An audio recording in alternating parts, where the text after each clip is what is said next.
Hey, I'm Andy. I'm 22, in college, and yeah, I've got a prosthetic leg. It happened after an accident when I was a kid, but I never let it hold me back.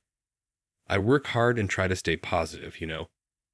Anyway, my brother Leo is graduating soon from this prestigious university. He's always been the golden child, straight A's, athletic, the whole deal. Me, I'm just the guy with the fake leg he's embarrassed to be seen with. Last week, I was helping Mom hang streamers for Leo's graduation party. Dad was outside grilling, and the smell of burgers was already in the air. Andy, can you grab the plates from the pantry? Mom called out. Sure thing. I shouted back as I headed into the kitchen.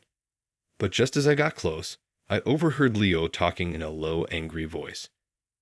Mom, Dad, we need to talk about the party. I stopped in my tracks, curious. What about it, sweetie? Mom asked. I don't want Andy there, he said. The silence that followed felt suffocating. My heart dropped. What do you mean? Dad asked, his voice tense. I don't want people staring at his prosthetic leg. It's my day. I don't want anything to ruin it, not even him. It felt like a punch to the gut. Was that really how Leo saw me? Leo, that's a horrible thing to say, Mom gasped. It's the truth. I've worked hard for this. Can't I have one day where I'm not just the guy with the disabled brother? Leo said coldly. Son, you can't exclude your brother, Dad replied, but there was no strength behind his words. Please, just this once, Leo pleaded. Tell him he has a doctor's appointment or something. Silence stretched, and I knew what was coming. Fine, Mom sighed. But this is the last time, Leo. You need to be kinder to your brother. I backed away from the door, my heart racing. They were going to lie to me, exclude me from my own brother's party, because I embarrassed him. I felt tears prick at my eyes as I made my way to my room.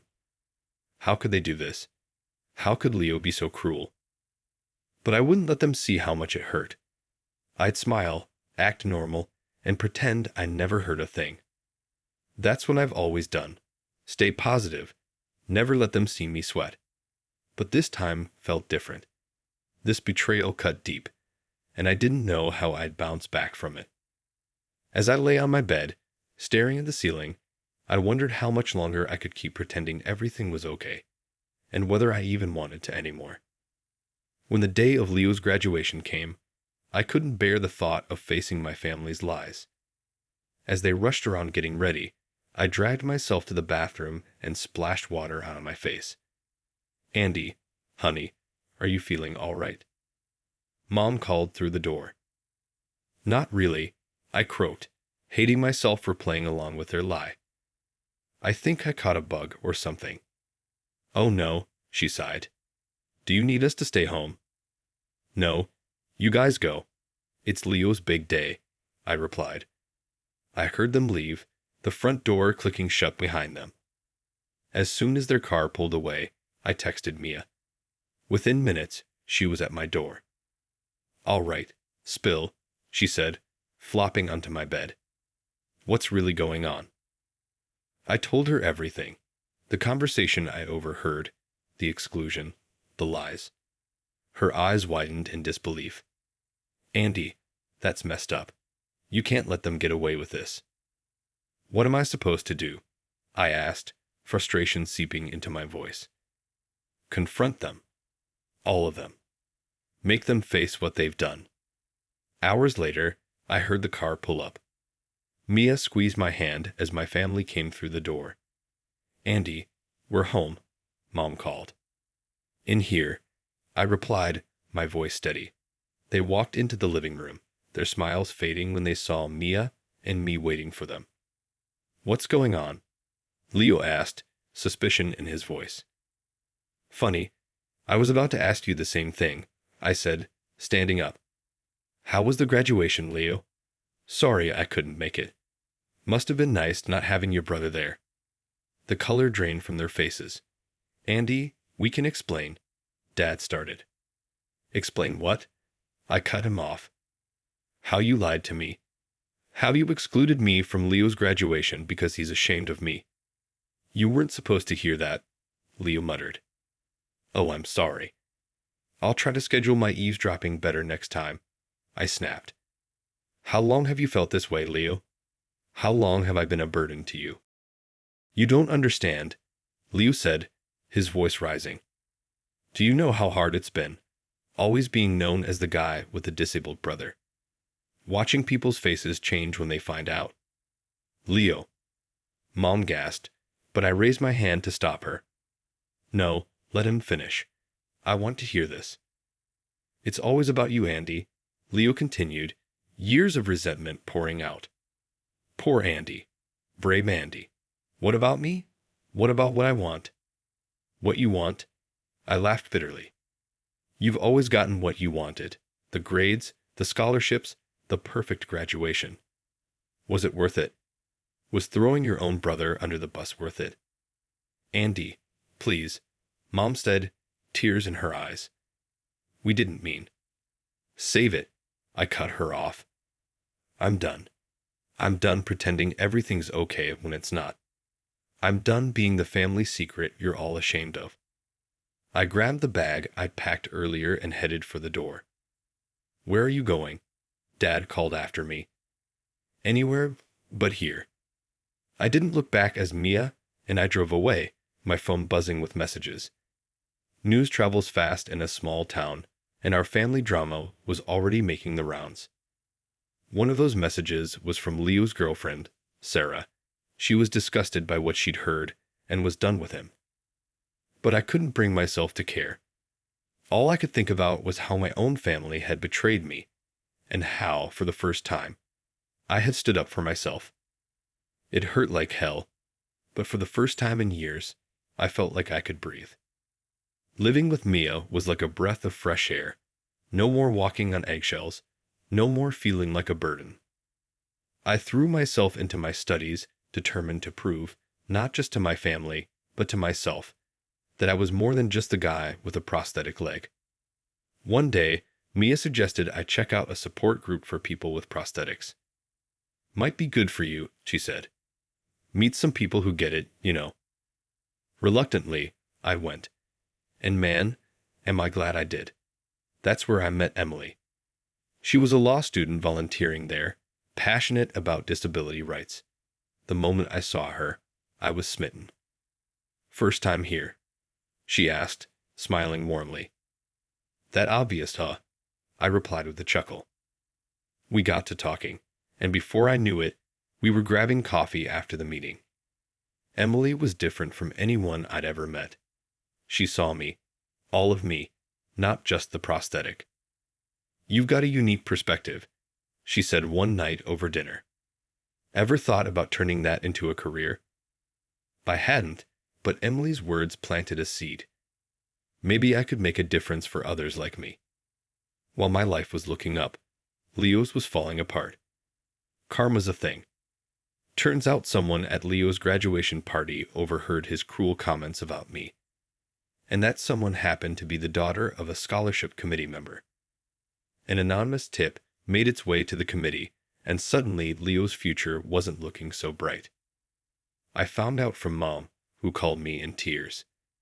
Andy, it's Leo. They're reviewing his scholarship. He's not handling it well. I felt a twinge of guilt, but it quickly vanished when I remembered Leo's words. That's not my problem, Mom. He's drinking, lashing out at us. Please, Andy, can't you talk to him? No, I said firmly. I can't fix this for him. The investigation into Leo's behavior was thorough. It wasn't just about what he said about me. Former classmates came forward with stories of his discriminatory behavior. It was like once the floodgates opened, there was no stopping it. Then things got even worse. The university started questioning Leo's academic integrity. Apparently, there were suspicious patterns in his work. I couldn't help but wonder if Leo had been cutting corners all along, banking on his charm to see him through. Emily kept me updated on the legal side. It's not looking good for him, Andy, she said one night as we cuddled on the couch. The university takes this kind of thing seriously. I nodded, feeling a strange mix of emotions I couldn't quite name. He made his bed, I said finally. Now he has to lie in it. The verdict came down like a hammer.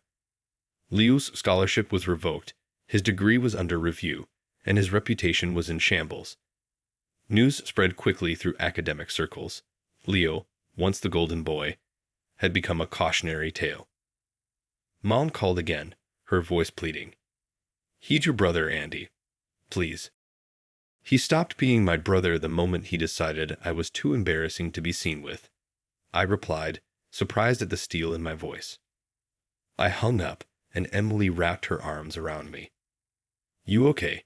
She asked softly. I took a deep breath, realizing that for the first time in a long while, I truly was. Yeah, I said. I think I am.